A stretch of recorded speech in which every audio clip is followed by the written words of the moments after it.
నమస్కారం, వార్తలకు స్వాగతం. ముందుగా ముఖ్యాంశాలు. సమ్మిట్ ఫర్ డెమోక్రసీ 2024లో పాల్గొన్న ప్రధాని మోడీ. ఈ సందర్భంగా ప్రసంగం.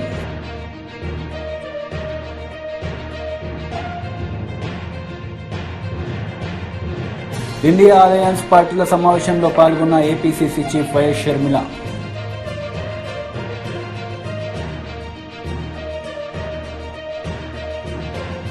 ఇండియా అలయన్స్ పార్టీల సమావేశంలో ఏపీసీసీ చీఫ్ వైఎస్ షర్మిలారెడ్డి పాల్గొన్నారు. ఈ సందర్భంగా ఆమె మాట్లాడారు. కాంగ్రెస్ పార్టీ నమ్మి ఈ పెద్ద బాధ్యతను నా మీద ఉంచింది. మనస్ఫూర్తిగా కాంగ్రెస్ పార్టీ కోసమైనా ఇక్కడ ఈ వేదిక మీద ఉన్న ఈ పెద్దలందరికీ మాటిస్తున్నా, మన దేశానికి బీజేపీ మంచిది కాదు అన్న విషయం ఇటీవల కాలంలోనే చాలా మందికి అర్థమవుతున్న విషయం. ఎందుకంటే బీజేపీ నియంతృత్వ పాలనలో, నీతి లేని పాలనలో విలువలు దారుణంగా దిగజారిపోతుంది. ఇది సరికాదు. ఇది రానున్న తరాలకు సరికాదు. ఈ ఎగ్జాంపుల్ సరికాదు. ఈరోజు మన దేశం ముందున్న అతిపెద్ద ఛాలెంజ్, సవాలు ఒక బీజేపీ పార్టీయో, ఒక బీజేపీ పేరో, ఒక ఆర్ఎస్ఎస్ కాదు. కానీ ఈ బీజేపీ పార్టీ సృష్టించిన ఉన్మాదం మన దేశానికి అతిపెద్ద ఛాలెంజ్. మతం పేరుతో విద్వేషాలని రెచ్చగొట్టి మనసులు మధ్య చిచ్చు పెట్టి వాళ్ళు లబ్ధి పొందాలని చూసుకుంటున్నారు. ఈరోజు ఇదే బీజేపీ పార్టీ స్వార్థ రాజకీయాల కోసం దేశంలోని అన్ని ఇన్స్టిట్యూషన్స్ ని వాళ్ళ సొంత అవుట్ఫిట్స్ లా మార్చేసి ఇన్స్టిట్యూషన్స్ ని కూడా భ్రష్టు పట్టిస్తున్నారు. ఇవన్నీ మన దేశం ఎదుర్కొంటున్న సవాళ్లు. మన పోరాటం చేస్తున్నది. అధికారంలో ఉన్నప్పుడు చంద్రబాబు అవినీతిని వ్యవస్థీకృతం చేశారని ప్రభుత్వ సలహాదారు సజ్జల రామకృష్ణారెడ్డి అన్నారు. జన్మభూమి కమిటీల పేరుతో దోపిడీకి పాల్పడ్డారని ఆయన ఆరోపించారు. తాను దోపిడీని దాని ఎంతవరకు తీసుకెళ్లగలడు, ఎలా చేయగలడు బట్టి, అలాగే జన్మభూమి కమిటీలని, నీరు చెట్లు అని లేనివి క్రియేట్ చేసి ఒక ప్యారలల్ వ్యవస్థనే జన్మభూమి కమిటీ క్రియేట్ చేసి రూపాయల ముప్పావుల తన పార్టీ తన పచ్చదండకు ఇందుకు ఎట్లా ఇవ్వగలడు. అలాగే వ్యవస్థలను మీకు అందరికీ తెలిసిందే, చిన్నపిల్లలని అడిగితే ఢిల్లీ వరకైనా సరే ఎలా మేనేజ్ ఈ అవినీతి ద్వారా. ఇది చంద్రబాబు నాయుడు విశ్వరూపం. ఇలాంటిది ఈయన పోయితే ఎంతైనా తెగదు కాబట్టి, లేకపోతే భారతం అంతా అవుతుంది, మా మొత్తం వాల్యూమ్స్ రాయాల్సి వస్తుంది. అండ్ ఎంత చెప్పినా తరగతి ఆయన ఘనత కోర్సు. ఇవి ఇలాంటి వ్యక్తిని కానీ, ఇలాంటి ఒక పార్టీ తను తయారు చేసుకున్న పార్టీ అనబడే ఆ ముఠాను కానీ ఫైనల్ టెయిల్ కొట్టాల్సిన ఇది వచ్చిన నేపథ్యంలో మళ్ళీ ఒక భ్రమను క్రియేట్ చేయడానికి ప్రయత్నం చేస్తున్న నేపథ్యంలో ఈ అవేర్నెస్ పెంచేది వాటి చంద్రబాబు అనేది. ఎందుకంటే ప్రజలు రోజు అన్ని చూడరు, షార్ట్ మెమరీ, ఎవరు పనుల్లో వాళ్ళు ఉంటారు. ఎలక్షన్ టైం వచ్చినప్పుడే వాట్ ఈజ్ వాట్ అని చూసే ప్రయత్నం చేస్తారు. అందులో ఛాయిస్ చూస్తారు. ఇప్పుడున్న దాంట్లో ఈరోజు ఛాయిస్ ఏది లేదు, ఒకటే, జగన్మోహన్ రెడ్డి గారు కావాలా, చంద్రబాబు నాయుడు కావాలా. 19-24 మధ్య పాలన ఇటువైపు ఉంది అద్భుతంగా. 14-19 మధ్య ఎలా జరిగింది అనేది మర్చిపోకుండా వాళ్ళ దృష్టికి తీసుకెళ్లే, ప్రజల దృష్టికి తీసుకెళ్లే ప్రయత్నంలో ఒక మంచి జయబాబు గారు చేశారు. ఇది అండ్ ఐ థ్యాంక్ హిమ్. ఇలాంటివి ఇంకా రావాలి, ప్రజల్లోకి వెళ్ళాలి, ఆలోచించాలి. అంత జగన్మోహన్ రెడ్డి గారు కేవలం ఇంతకుముందు అన్న దాంట్లో మర్చిపోయింది ఒకటి ఉంది. ఈరోజు డీబీటీ ఏదైతే వాళ్ళు ఎగతాళిగా నొక్కుడు అంటున్నారు, ఈ 2,70,000 కోట్లు ఒక్కసారి వెనక్కు తిరిగి చూసి బడ్జెట్ ఏం పెరగల, సంక్షేమమైనా ఇంకొకటైనా ఒక 5-10,000 కోట్లు ఎక్కువ చేసిండొచ్చు. ఆ రోజు పోలే కిందికి. ఈయన పెట్టిన జన్మభూమి కమిటీల వ్యవస్థ వల్లనో తన పార్టీ వాళ్ళ ద్వారానే అన్ని జరగాలనడంతో, ఒకరు చనిపోతే తప్ప ఒకరు పెన్షన్ రానంతో, లేదా ఒక 10 లక్షలకి ఇవ్వాల్సింది 1,00,000 మందికి ఇవ్వడం, మిగిలింది మింగడం వలన. అది ఈసారి జగన్మోహన్ రెడ్డి గారు ఏం చేశారంటే మొత్తం కిందికి నేరుగా శాచురేషన్ పద్ధతిలో ఒక్కటి పొల్లు పోకుండా అర్హులైన వాళ్ళందరికీ ఇచ్చారు. కాబట్టి అది కూడా నేరుగా మధ్యలో ఎవరు లేకుండా పొలిటికల్ ప్రౌడ్గా ఎందుకు చెప్పుకోగలమంటే మా జన్మభూమి కమిటీలు వదిలేసి మా పార్టీలో అసలు పార్టీలో స్ట్రక్చర్ దాన్ని యాక్సెస్ కూడా లేకుండా చేశారు జగన్మోహన్ రెడ్డి. చంద్రబాబు నాయుడు వస్తే ఎట్లుంటుంది, ఆ వైపు మీరు ఆలోచన చేసినా కూడా ఎంత ఇదిగా ఉంటుంది, ఎంత డేంజరస్ ఇది ఫినామినా, అది ఫ్యూచర్ ఎంత డేంజరస్గా మళ్ళీ మారుతుంది, మళ్ళీ పాత రోజులకు ఎట్లా పోవడానికి ఈ పుస్తకం బాగా ఉపయోగపడుతుంది. ఇందులో ఒక్కటి కూడా ఈయన కల్పించి రాసింది లేదు, ఎవరైనా చెక్ చేసుకోవచ్చు.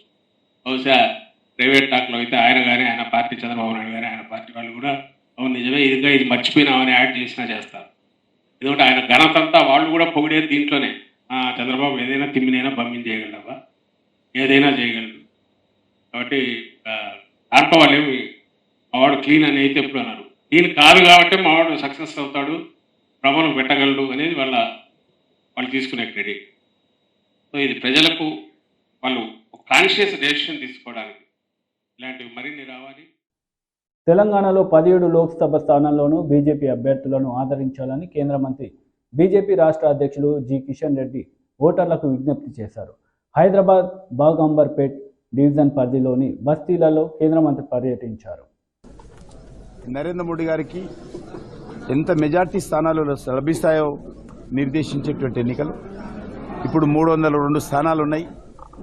భారతీయ జనతా పార్టీకి సొంతంగా 370 స్థానాలు వస్తాయనేటువంటి అంచనా వేస్తూ ఉన్నారు అందరూ. ఎన్డీఏకు 400 సీట్లు దాటాలనేటువంటి లక్ష్యంతో పనిచేస్తూ ఉన్నారు. నాకు పూర్తి విశ్వాసం ఉంది. దేశంలో గతంలో ఎన్నడూ లేనటువంటి మెజార్టీ నరేంద్ర మోడీ గారి నాయకత్వంలో ఈరోజు భారతీయ జనతా పార్టీకి దేశ ప్రజలు కట్టబెట్టబోతా ఉన్నారు. దేశంలో శాంతి భద్రతలు సమ్మిట్ ఫర్ డెమోక్రసీ 2024లో ప్రధాని మోదీ పాల్గొన్నారు. ఈ సందర్భంగా ఆయన ప్రసంగించారు. Excellencies, Namaskar. I thank President Yoon Suk Yeol for continuing this initiative. Summit for Democracy has emerged as an important platform where democracies share experiences and learn from each other. Excellencies, in a few weeks from now, the world will witness the largest festival of democracy in India. With around 1 billion voters expected to vote, this will be the largest electoral exercise in the history of mankind. The people of India will once again affirm their faith in democracy. India has an ancient and unbroken culture of democracy. It has been the lifeblood of Indian civilization. Consensus building, open dialogue, and free discussion have resonated throughout India's history. That is why my fellow citizens consider India to be the mother of democracy. Excellencies, Over the last decade, India has moved forward with the mantra of Sabka Saath, Sabka Vikas, Sabka Vishwas, Sabka Prayas. That is collective efforts for inclusive growth. Reaching out to all sections of society, particularly the poor, women, youth, and farmers has been our top priority in the true spirit of inclusivity. We have transitioned to a performance-based governance where shortages, corruption, and discrimination have been replaced by transparency, accountability, and opportunity. In these efforts, technology has played a crucial role as a great enabler. India's rapid progress in digital public infrastructure have revolutionized public service delivery and enhanced financial inclusion. Riding on the power of youth and technology, India has rapidly developed into the world's third largest startup ecosystem. Our 1.4 million elected women representatives at the grassroots level are our agents of change for women-led development. Excellencies, today, India is not only fulfilling the aspirations of its 1.4 billion people, but it also providing hope to the world that democracy delivers and democracy empowers. When the Indian Parliament passed a law to ensure minimum 1/3 representation for women legislators. మాజీ మంత్రి Alapati Rajendra Prasad media సమావేశం నిర్వహించారు. ఈ సందర్భంగా పలు అంశాలపై ఆయన మాట్లాడారు. హాస్పిటల్స్లో సరైన వైద్యులు లేరు, ఉంటే వైద్యం ఉండదు, వైద్యం అందితే మందులు ఉండవు, ఆఖరికి గాజు గుడ్డ కొనుక్కోవాలన్నా కూడా ఈ రోజున వాళ్ళకి నిధులు లేనటువంటి పరిస్థితి మనం చూస్తూ ఉన్నాం. అంతేకాకుండా ఈ రోజున ఏదైతే డయాబెటిక్ పేషెంట్స్కి డయాలసిస్ సెంటర్స్ గతంలో పెట్టామో ఆ డయాలసిస్ సెంటర్స్ అన్నింటిని కూడా మూసివేసుకునే పరిస్థితిలో ఈ రోజున వైద్య విధానం ఉంది అంటే, ఆరోగ్య విధానం ఉంది అంటే ఈ రాష్ట్రంలో వైద్య ఆరోగ్య శాఖ ఏ రకంగా పనిచేస్తుందో ఈ రోజున మనం ఆలోచన చేయొచ్చు. ఈ రోజున మెడికల్ కాలేజీలు కడుతున్నాం, పేదవాడికి ఈ మెడికల్ కాలేజీల ద్వారా హాస్పిటల్ ద్వారా వైద్యం అందిస్తాం అదేవిధంగా అని చెప్పినటువంటి నీవు ఇవాళ మెడికల్ సీట్లు తగ్గిపోతూ ఉంటుంటే ఎందుకు తగ్గుతూ ఉన్నాయి, ప్రభుత్వ మెడికల్ కాలేజీలు అనేది కనీసం పట్టినటువంటి పరిస్థితి ఈ రాష్ట్రంలో ఒకసారి గమనించాల్సిన అవసరం ఉందని చెప్పి మీకు మనం చేస్తూ ఉన్నా. ఈ రోజున మీరు ఆరోగ్యశ్రీ పథకాన్ని చాలా బ్రహ్మాండంగా కొన్ని వేల వ్యాధులకి విస్తరించినటువంటి పథకం నా హయాంలో గతంలో చంద్రబాబు నాయుడు గారు కేవలం 1200కో 1300కో పరిమితి అయితే నేను 5000కో 6000కో వ్యాప్తి చేసినటువంటి గొప్ప సంస్కృతి సాంప్రదాయం కలిగినటువంటి పేదవాడి పట్ల పేదవాడి యొక్క ఆరోగ్యాన్ని రక్షించే దాంట్లో నేను ప్రధాన పాత్ర పోషిస్తా అన్నటువంటి నువ్వు ఈ రోజున 1500 కోట్ల రూపాయలు బిల్లులు పెండింగ్ ఎందుకున్నాయో ఆరోగ్యశ్రీ పథకం కింద అని చెప్పి నేను అడుగుతా ఉన్నా. ఈ రోజున ఆరోగ్యశ్రీ పథకం ఏ హాస్పిటల్స్కి అయితే కేటాయించారో ఆ హాస్పిటల్స్లో పేదవాడు వెళ్తే పేదవాడికి వైద్యం అందుతుందా ఆరోగ్యశ్రీ పథకం ద్వారా అని చెప్పి నేను అడుగుతా ఉన్నా. ఎందుకు అందట్లేదంటే నీ యొక్క వక్ర బుద్ధి వల్ల, చెడు ఆలోచన వల్ల దీపం ఉండగానే ఇల్లు చక్క పెట్టుకుందాం అనే రీతిన నువ్వు ఈ రోజున ఎవరైతే నీ అనుయులు ఉన్నారో ఆ అనుయులు ఎవరైతే కాంట్రాక్ట్ వర్కులు చేశారో ఆ కాంట్రాక్ట్ వర్కులు చేసిన వాళ్ళకి కోడ్ ముందునే డబ్బులు రిలీజ్ చేయాలనే దురుద్దేశంతో అప్పులు తెచ్చి 4,750 కోట్ల రూపాయల అప్పులు తెచ్చినటువంటి నీవు 6,500 కోట్ల రూపాయల కాంట్రాక్టులకి ఇచ్చిన మాట వాస్తవా కాదా అని చెప్పి నేను అడుగుతా ఉన్నా. ఆనాడు పేదవాడు గుర్తు రాలేదా? ఆనాడు ఆరోగ్యశ్రీలో పెండింగ్ బిల్లులు ఉన్నట్టు గుర్తు రాలేదా? ఎందుకు కాంట్రాక్టర్లకి చెల్లించావు? ఎందుకు ఈ ఆరోగ్యశ్రీ అమలు చేసే హాస్పిటల్కి పెండింగ్ బిల్లుల్ని 1,500 కోట్లు ఎందుకు చెల్లించలేదని చెప్పి నేను అడుగుతా ఉన్నా.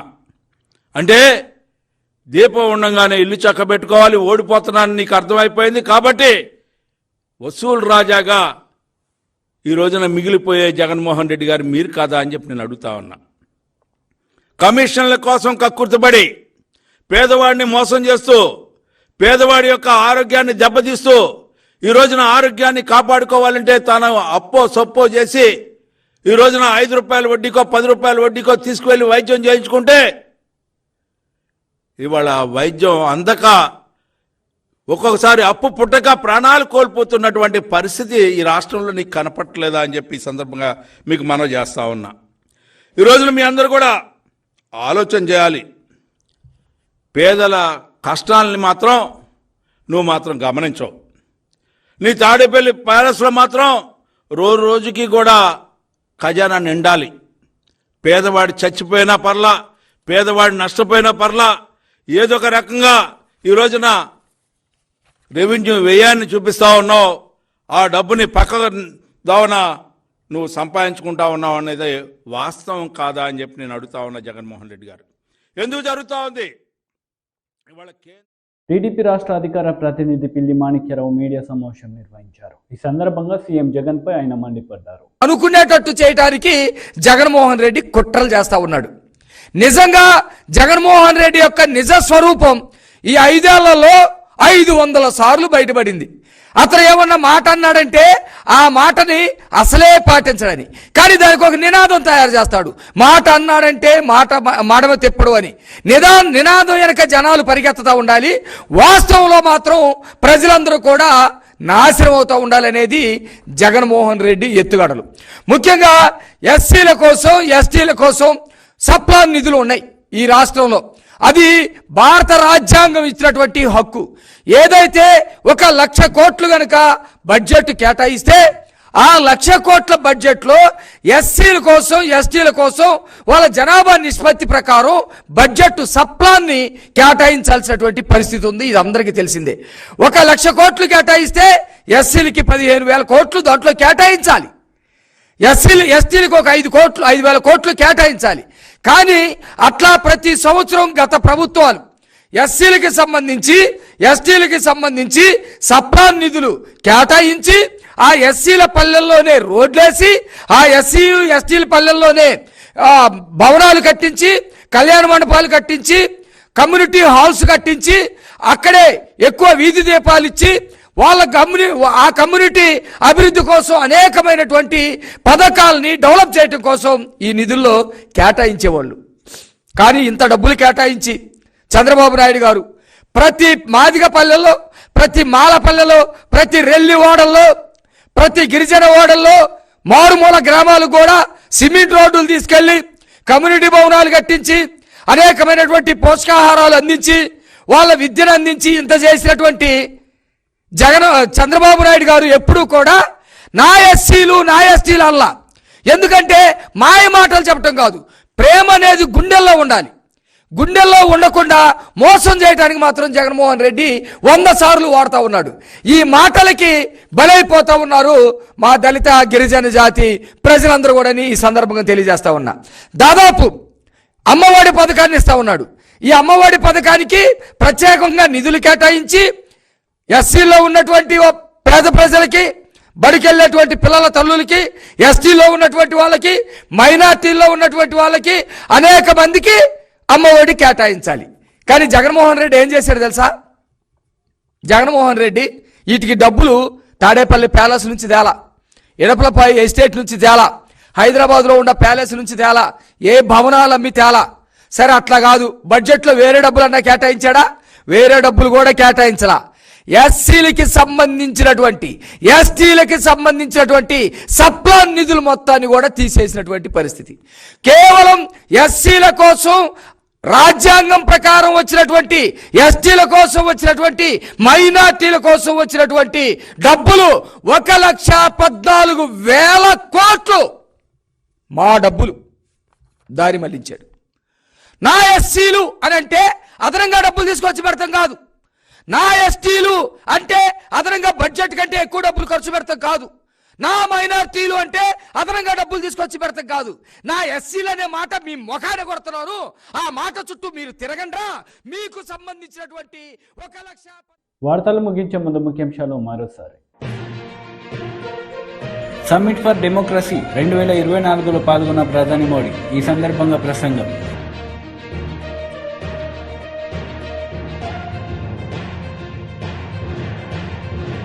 ఇండియా అలయన్స్ పార్టీల సమావేశంలో పాల్గొన్న ఏపీసీసీ చీఫ్ వైఎస్ షర్మిల.